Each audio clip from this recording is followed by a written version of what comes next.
کہانی 21واں حصہ نظریں، قربانیاں، کاہن اور طہارت۔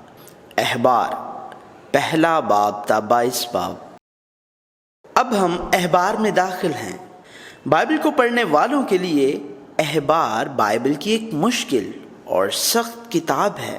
اسے میرا بحران کہنا کافی ہے، لیکن اگر ہم اسے ایک کہانی کے نقطہ نظر سے دیکھیں تو یہ نہ تو مشکل ہے اور نہ ہی پیچیدہ۔ اس بات پر توجہ مرکوز کرتے ہوئے جو کہا جا رہا ہے، خدا کے لوگوں سے خدا کی محبت، خدا اور خدا کے لوگوں کے مابین تعلقات اور یسوع مسیح کے ذریعے اس رشتے کی بحالی۔ اس کی وجہ یہ ہے کہ خدا مستقل طور پر بغیر کسی تبدیلی کے کہانی سنا رہا ہے۔ احبار میں خدا اعلان کرتا ہے، میں خداوند ہوں جو تمہارا خدا بننے کے لیے تمہیں مصر سے نکال لایا، لہٰذا پاک ہو کیونکہ میں پاک ہوں۔ اور خدا کے لوگوں کی تقدیس کے بارے میں بات کرتا ہے۔ خروج میں خدا کے لوگوں کو بچایا گیا اور ایک مقدس قوم اور کاہن کے ملک کے طور پر قائم کیا گیا۔ اب احبار میں خدا یہ ظاہر کر رہا ہے کہ بنی اسرائیل کاہن کی حیثیت سے اور خدا کے ساتھ رفاقت میں مقدس لوگوں کی حیثیت سے کس طرح رہ سکتے ہیں۔ لہٰذا احبار ایک ایسی کتاب ہے جو خدا کے لوگوں کو مقدس بنانے کے لیے خدا کے جوش پر مشتمل ہے۔ بنی اسرائیل کو خدا کے لیے دوسری قوموں سے ممتاز ہونا تھا۔ خدا کے لوگوں کو خدا کے ساتھ چلنے والی زندگی بسر کرنے کے لیے انہیں ان گناہوں کو دور کرنا ہے جو انہیں خدا سے جدا کرتے ہیں۔ لہٰذا مقدس ہونے کا مطلب ہے ممتاز اور الگ۔ انہیں خدا کے لیے دوسری قوموں کے دیوتاؤں اور بتوں سے الگ ہونا تھا۔ نذر، جو لوگ خدا کو تحفہ پیش کرتے وہ گائے، بھیڑ، بکری یا کبوتر پیش کرتے تھے، حالات کے مطابق، اور یہاں تک کہ اناج بھی قربانی کی اقسام کے مطابق۔ تاہم چڑھاوے میں کوئی نقص نہیں ہونا چاہیے۔ یہ سوکھنے قربانی کی تمام قربانیوں، سلامتی کی قربانی، خطا کی قربانی اور جرم کی قربانی اور اناج کی قربانی میدہ پر لاگو ہوتا۔ بے عیب قربانی کے ساتھ چڑھاوا چڑھانا صرف قربانی کا معاملہ ہی نہیں تھا بلکہ دل کا معاملہ تھا۔ نذرانوں میں سے چربی اور خون کبھی نہیں کھایا جانا چاہیے۔ اس کے علاوہ خمیر اور شہد کو چڑھاوے میں شامل نہیں کیا جا سکتا، اور عہد کے نمک کا بھی شامل کیا جانا ضرور ہے۔ لیکن خدا نے افسوس کا اظہار کیا اور خدا کے لوگوں کی قربانیوں کے چڑھاوے کے بارے میں کہا، بیٹا اپنے باپ کا اور ایک غلام اپنے مالک کا احترام کرتا ہے۔ اگر میں باپ ہوں تو میری تعظیم کہاں ہے؟ اگر میں آقا ہوں تو میرا احترام کہاں ہے؟ یہ کاہن تم ہی ہو جو میرے نام کی تحقیر کرتے ہو، لیکن تم پوچھتے ہو ہم نے کس طرح تیرے نام کی توہین کی ہے؟ میری قربان گاہ پر ناپاک روٹی گزران کر کے۔ لیکن تم پوچھتے ہو ہم نے تمہیں کس طرح ناپاک کیا؟ یہ کہہ کر کہ خداوند کی میز حقیر ہے۔ جب تم قربانی کے لیے اندھا جانور پیش کرتے ہو تو کیا یہ غلط نہیں ہے؟ جب تم لنگڑے یا بیمار جانوروں کی قربانی دیتے ہو تو کیا یہ غلط نہیں ہے؟ اپنے حاکم کو نظر کرنے کی کوشش کرو، کیا وہ تم سے خوش ہوگا؟ کیا وہ تم کو قبول کرے گا؟ قربانیاں 5 طرح کی تھیں۔ ان میں سوائے اناج کی قربانیوں کے سوکھنے قربانی، سلامتی کی قربانی، جرم کی قربانی اور خطا کی قربانیوں میں کچھ فرق تھا، لیکن ان سب میں بنیادی طور پر گائے، بھیڑ اور بکری ایسی قربانیاں تھیں جنہیں جلا دیا جاتا تھا۔ قربانی پیش کرنے والے شخص کو اپنا ہاتھ قربانی کے سر پر رکھنا، گناہ اس پر لادنا، پھر قربانی کو قربان کرنا، اس کا لہو لے کر سوکھنے قربانی کی قربانگاہ کے چاروں اطراف پر چھڑکنا، قربانی کی کھال اتارنا، ٹکڑوں میں کاٹنا اور ٹکڑوں کو سر اور چربی کے ساتھ آنتوں اور پیروں کو جلانا ہوتا تھا۔ قربانی کا سب سے بڑا معنی ہے فدیہ۔ شکل مختلف ہے، لیکن قربانی دینے والے کا گناہ قربانی کو دے دیا جاتا ہے، اور قربانی دینے والے کے بجائے جس کو جرمانہ ادا کرنا پڑتا ہے، چڑھاوا ہی قربان ہو جاتا ہے اور اس شخص کو کفارہ مل جاتا ہے۔ کفارہ کی قربانی گناہوں کی جو قصداً نہیں کیے گئے تھے معافی کے آلہ کی طرح ہیں۔ تاہم بنی اسرائیل نے اپنے گناہوں اور قربانیوں کو دہرایا۔ بار بار ہونے والے گناہوں کو روکنے کی خواہش اور اعتراف اب موجود نہیں رہا، اور قربانی ان کی باقاعدہ روزمرہ کی زندگی کا ایک حصہ بن گئی۔ تب خدا نے لوگوں کی قربانیوں کے بارے میں افسوس کا اظہار کیا اور کہا، تمہارے ذبیحوں کی کثرت سے مجھے کیا کام؟ میں مینڈوں کی سوکھنی قربانیوں سے اور فربا بچھڑوں کی چربی سے بیزار ہوں، اور بیلوں اور بھیڑوں اور بکروں کے خون میں میری خوشنودی نہیں۔ جب تم میرے حضور آ کر میرے دیدار کے طالب ہوتے ہو تو کون تم سے یہ چاہتا ہے کہ میری بارگاہوں کو روندو؟ آئندہ کو باطل ہدیے نہ لانا۔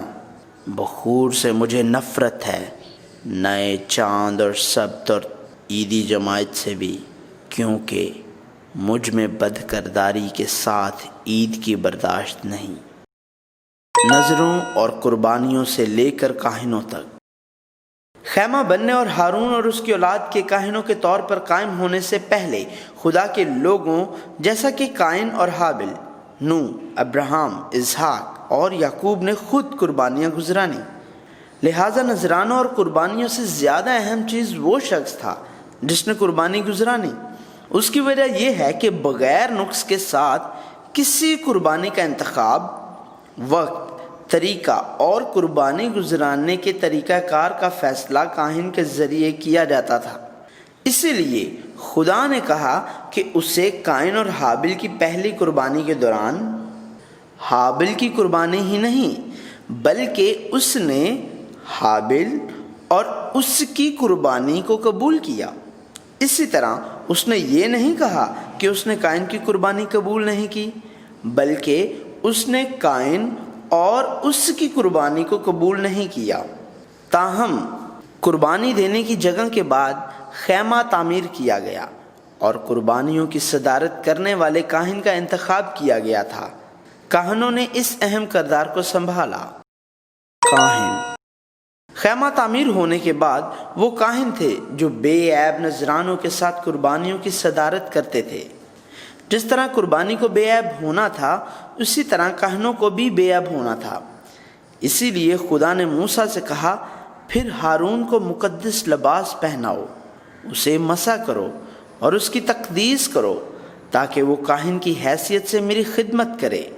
اس کے بیٹوں کو لاؤ اور انہیں کرتے پہناؤ، جس طرح تم نے ان کے باپ کو مسح کیا، اسی طرح ان کو بھی مسح کرو تاکہ وہ بطور کاہن میری خدمت کریں۔ ان کا مسح کہانت کا ہوگا جو ان کی نسلوں تک جاری رہے گا، لیکن وہ نہ تو پاک تھے اور نہ ہی کامل، اور ان میں غلطیاں تھیں۔ ہارون سب سے پہلے کاہن نے بچڑے کا بت بنایا، اور ندب اور ابیہو جنہیں ہارون کا پہلا بیٹا اور دوسرا بیٹا ہونے کی حیثیت سے اعلیٰ کہانت کی ذمہ داری قبول کرنا تھا، خدا کے حملے سے مارے گئے جب انہوں نے سوکھتی قربانی کی قربانگاہ کے لیے بلا اجازت آگ کا استعمال کیا۔ نیز آنے والی نسلوں میں بھی ایلی کاہن اور اس کے بیٹے حفنی اور فنہاس موجود تھے جنہوں نے خدا کی قربانیوں کو حقیر سمجھا۔ کاہن مقرر کے بعد ہارون نے جو پہلی قربانی دی وہ بے عیب قربانی تھی، جس طرح خدا نے موسیٰ کو حکم دیا، اور خدا نے خطا کی قربانی، سوکھتی قربانی اور سلامتی کی قربانی کی نذر کو قبول کیا۔ لیکن اس کے فوراً بعد ہی ہارون کے بیٹوں ندب اور ابیہو نے گناہ کیا۔ نبیوں کی کتابوں میں یہ بتایا گیا ہے کہ کاہن طاقت کے ساتھ حکمرانی کرتے تھے۔ انہوں نے جھوٹ کا ارتکاب کیا، بدی کی اور فائدے کے لیے سکھایا۔ پاک مقام کو ناپاک کیا اور قانون کی خلاف ورزی کی اور خدا کے نام کی تحقیر کی۔ یسوع مسیح کامل نذر، قربانی اور کاہن۔ نذریں اور قربانیاں کامل نہیں تھیں، کاہن بھی کامل نہیں تھا۔ یسوع مسیح کامل قربانی خدا کے برہ کے طور پر آیا اور صلیب کی قربان گاہ پر اپنے آپ کو دنیا کے گناہوں کا کفارہ دینے کے لیے ایک مکمل قربانی کے طور پر پیش کرتے ہوئے خود کامل کاہن بن گیا۔ بائبل بیان کرتی ہے، نہ تو نے قربانیوں اور نذروں اور پوری سوختہ قربانیوں اور گناہ کی قربانیوں کو پسند کیا اور نہ ان سے خوش ہوا، حالانکہ وہ قربانیاں شریعت کے موافق گزرانی جاتی تھیں۔ اور پھر یہ کہتا ہے کہ دیکھ میں آیا ہوں تاکہ تیری مرضی پوری کروں۔ غرض وہ پہلے کو موقوف کرتا ہے تاکہ دوسرے کو قائم کرے۔ اسی مرضی کے سبب سے ہم یسوع مسیح کے جسم کے ایک ہی بار قربان ہونے کے وسیلہ سے پاک کیے گئے ہیں، اور ہر ایک کاہن تو کھڑا ہو کر ہر روز عبادت کرتا ہے اور ایک ہی طرح کی قربانیاں بار بار گزرانتا ہے جو ہرگز گناہوں کو دور نہیں کر سکتی، لیکن یہ شخص ہمیشہ کے لیے گناہوں کے واسطے ایک ہی قربانی گزران کر خدا کی داہنی طرف جا بیٹھا۔ بائبل نے یہ بھی دعویٰ کیا، پس اے بھائیو میں خدا کی رحمتیں یاد دلا کر تم سے التماس کرتا ہوں کہ اپنے بدن ایسی قربانی ہونے کے لیے نذر کرو جو زندہ اور پاک اور خدا کو پسندیدہ ہو، یہی تمہاری معقول عبادت ہے۔ اور اس جہان کے ہم شکل نہ بنو، بلکہ عقل نئی ہو جانے سے اپنی صورت بدلتے جاؤ، تاکہ خدا کی نیک اور پسندیدہ اور کامل مرضی تجربہ سے معلوم کرتے رہو۔ اور یہ ان لوگوں کی عبادتی زندگی کو ظاہر کرتا ہے جو یسوع مسیح کے وسیلہ سے خدا کے فرزند بن گئے ہیں۔ پاک جانور اور ناپاک جانور۔ خدا پاک اور ناپاک چیزوں کے درمیان فرق کرتا ہے اور بتاتا ہے کہ کیا کھایا جا سکتا ہے اور کیا نہیں کھایا جا سکتا ہے۔ اور وہ کہتا ہے، کیونکہ میں خداوند تمہارا خدا ہوں، اس لیے اپنے آپ کو مقدس کرنا اور پاک ہونا، کیونکہ میں قدوس ہوں۔ سو تم کسی طرح کے رینگنے والے جاندار سے جو زمین پر چلتا ہے اپنے آپ کو ناپاک نہ کرنا، کیونکہ میں خداوند ہوں، اور تم کو ملک مصر سے اسی لیے نکال کر لایا ہوں کہ میں تمہارا خدا ٹھہروں، اس لیے تم مقدس ہونا کیونکہ میں قدوس ہوں۔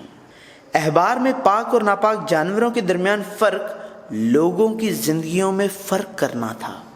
جب باقی قوموں کے پاس آنکھ کے بدلے آنکھ اور دانت کے بدلے دانت کے قوانین تھے، اسی طرح خدا نے اپنے لوگوں کو انصاف کے قوانین دیے تھے۔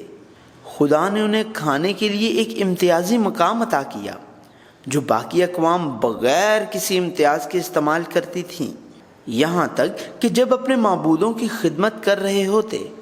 نئے عہد نامے میں پولس رسول دعویٰ کرتا ہے، کھانا ہمیں خدا سے نہیں ملائے گا، اگر نہ کھائیں تو ہمارا کچھ نقصان نہیں، اور اگر کھائیں تو کچھ نفع نہیں، بس تم کھاؤ یا پیو یا جو کچھ کرو سب خدا کے جلال کے لیے کرو۔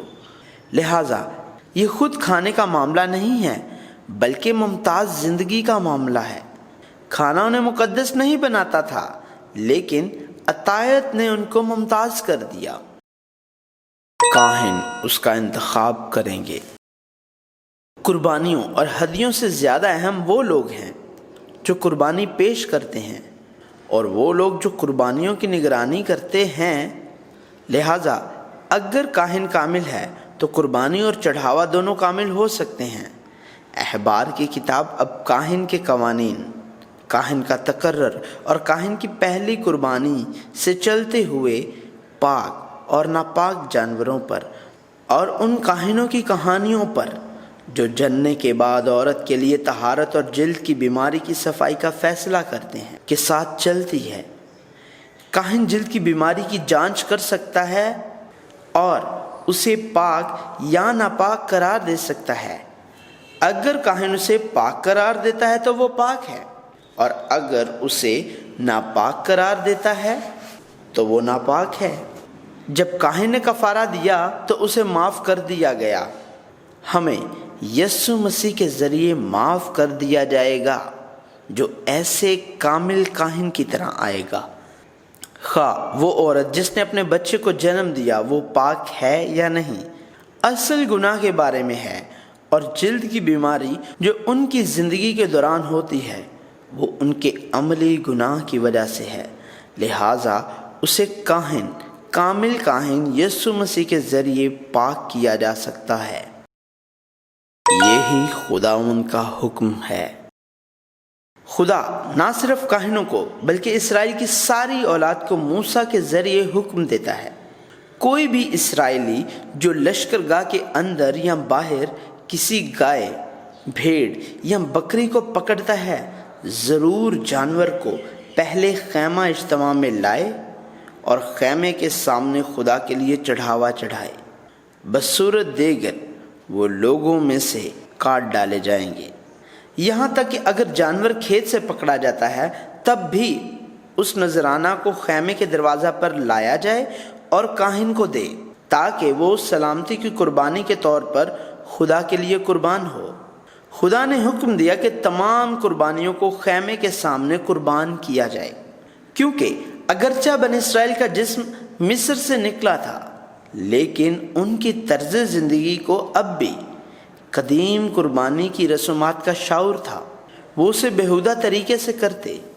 خدا بار بار لوگوں سے یہ بھی کہتا ہے کہ کوئی خون نہ کھائے، اور اس کی وجہ یہ ہے کہ جسم کی جان خون میں ہے، اور ان کو یہ بتانا ہے کہ اس غیر قوموں کی قربانی کا رواج چھوڑ دیں جو قربانی کے بعد اس حیوان کے خون کو پیتے ہیں۔ لہٰذا اب خدا کے لوگوں سے کہا جاتا ہے کہ وہ مکمل طور پر صرف خدا کی خدمت کریں۔ میں خداوند تمہارا خدا ہوں۔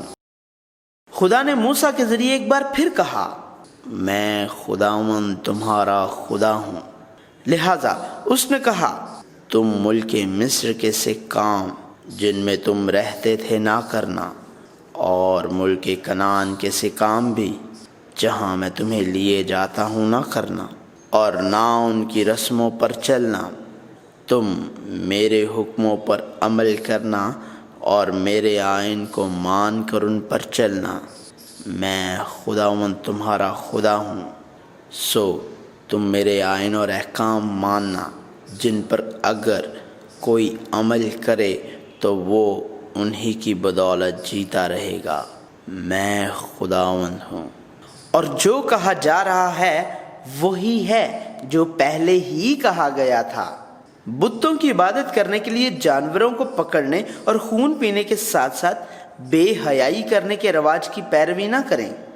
حیض کے دوران کسی عورت کے ساتھ جنسی تعلقات نہ رکھیں، ہمسایہ کی بیوی سے جنسی تعلقات نہ رکھیں، بچوں کو مولا کی خاطر آگ میں سے نہ گزاریں، ہم جنس کے ساتھ جنسی تعلقات نہ رکھیں، جانوروں سے جنسی تعلقات نہ رکھیں، اور ان سے اپنے آپ کو ناپاک نہ کریں، کیونکہ جن قوموں کو خدا نے مٹا دیا ہے وہ ان سے اپنے آپ کو ناپاک کر چکی ہیں، اور اس لیے کہ ان کی سرزمین آلودہ ہو گئی ہے اور انہیں باہر پھینک دیا گیا ہے۔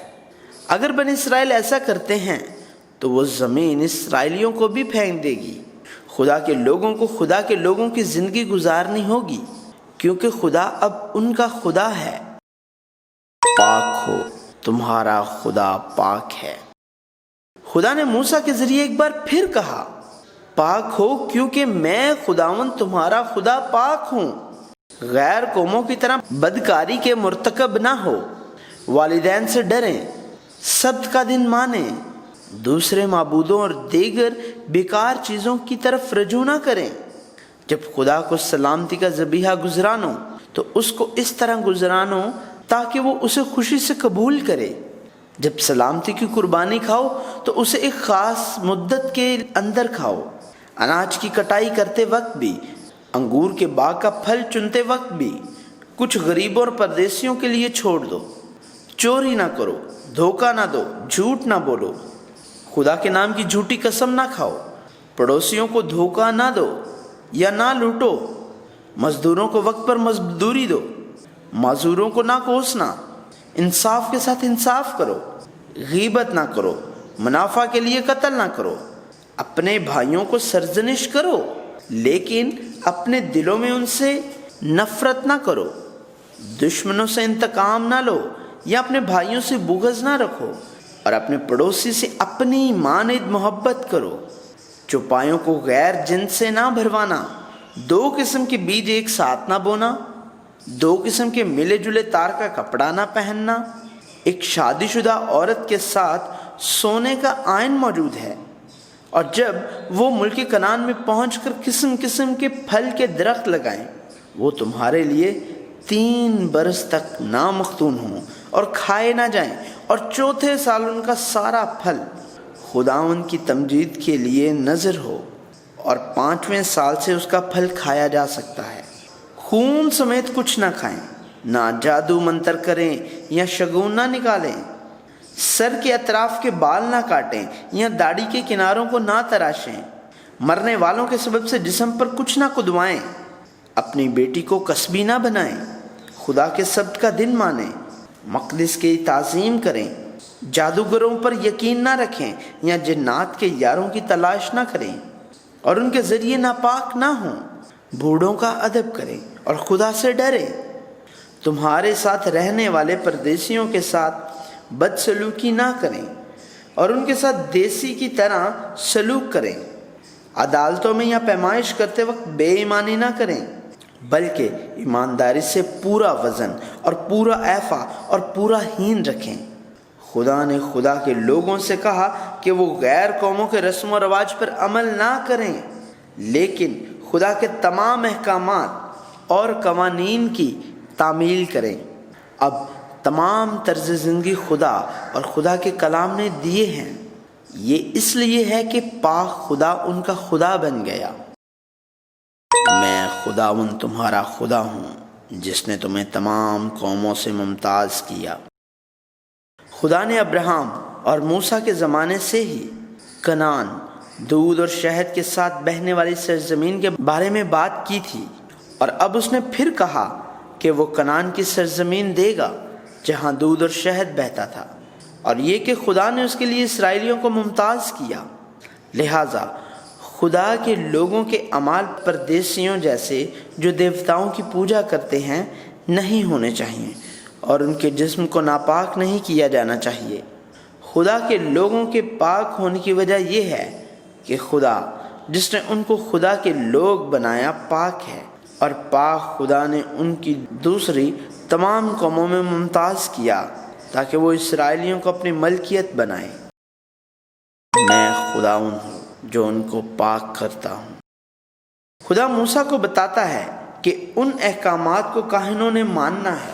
کاہن لوگوں کے سردار کی طرح ہوتے ہیں، لہٰذا یہاں تک کہ اگر مرنے والا اس کے خاندان سے ہو تو ان کو چھونے سے انہیں ناپاک نہیں کیا جا سکتا، اور چونکہ کاہن خدا کو غذا کی قربانی پیش کرتے ہیں لہٰذا وہ اپنے بال یا داڑھی نہیں کاٹ سکتے ہیں، انہیں اپنے خدا کے نام کی بے حرمتی نہیں کرنا چاہیے، اور کسبی یا طلاق یافتہ عورتوں سے بیاہ نہیں کرنا چاہیے، اور جس عورت سے اس کی شادی ہوگی وہ کنواری ہی ہونی چاہیے، یہاں تک کہ اگر وہ کسی کاہن کی بیٹی ہے تو اگر وہ زنا کرتی ہے تو اسے جلا دینا چاہیے، کیونکہ اس نے اپنے باپ کی بے عزتی کی ہے۔ خاص طور پر سردار کاہن جس کے سر پر مسح کرنے کا تیل ڈالا گیا تھا، وہ اپنے سر کے بال بکھرنے نہ دے اور نہ اپنے کپڑے پھاڑے، وہ کسی مردہ کے پاس نہ جائے، وہ اس کے والدین ہی کیوں نہ ہوں، اور جب اس کا مسح کرنے والا تیل اس کے سر پر ہے تو وہ مقدس سے باہر نہ نکلے۔ عیب کے ساتھ ہارون کی اولاد میں سے کوئی بھی خدا کی غذا پیش کرنے کے لیے قریب نہیں آ سکتا ہے یا خدا کو غذا کی قربانی نہیں گزران سکتا۔ وہ خدا کا کھانا کھا سکتے ہیں لیکن وہ پردے کے اندر داخل نہیں ہو سکتا۔ کوڑ کے مریض یا جریان کے مریض پاک ہونے تک مقدس کھانا نہیں کھا سکتے ہیں، اور کوئی کسی چیز کو چھو جائے وہ اسے ناپاک کر سکتی ہے تو وہ شام تک ناپاک ہے اور وہ مقدس کھانا نہیں کھا سکتا ہے، اور وہ سورج غروب ہونے کے بعد مقدس کھانا کھا سکتے ہیں۔ انہیں مردار یا درندے سے پھاڑے ہوئے جانوروں کو نہیں کھانا چاہیے، چونکہ خدا پاک ہے، لہٰذا وہ جو خدا کے خیمے میں حاضر ہوتے ہیں انہیں بھی پاک ہونا چاہیے۔ اس کے علاوہ خدا کاہنوں کے لیے مقدس کھانا کھانے کے قوانین اور خدا کو سخن قربانی کے طور پر چڑھاوا چڑھانے کے قوانین کے بارے میں بات کرتا ہے، لیکن ہمیں یہ فراموش نہیں کرنا چاہیے کہ اسے اس طرح سے دیا جائے کہ اسے قبول کیا جا سکے۔ خدا بار بار کہتا ہے، میرے احکام پر عمل کرو اور ان کی پیروی کرو، میں خداوند ہوں جس نے تم کو پاک بنایا اور جو تمہارا خدا بننے کے لیے تمہیں مصر سے نکال لایا، میں خداوند ہوں۔ ہمیں خدا کا جوش دیکھنا ہے جس نے کہا پاک بنو کیونکہ میں پاک ہوں۔ تمہارا خدا پاک ہے، میں خداوند ہوں جو انہیں پاک بناتا ہوں۔ میں خداوند تمہارا خدا ہوں جس نے تمہیں تمام قوموں سے ممتاز کیا، میں خداوند تمہارا خدا ہوں۔ خدا کے جوش کی داستان جاری ہے جس میں کہا گیا ہے کہ اب والدین کے بغیر بچے کی طرح نہیں رہنا ہے، بلکہ خدا کو باپ کی طرح قبول کرو اور خدا کے لوگوں کی حیثیت سے خدا کے لوگوں کی طرح زندگی بسر کرو۔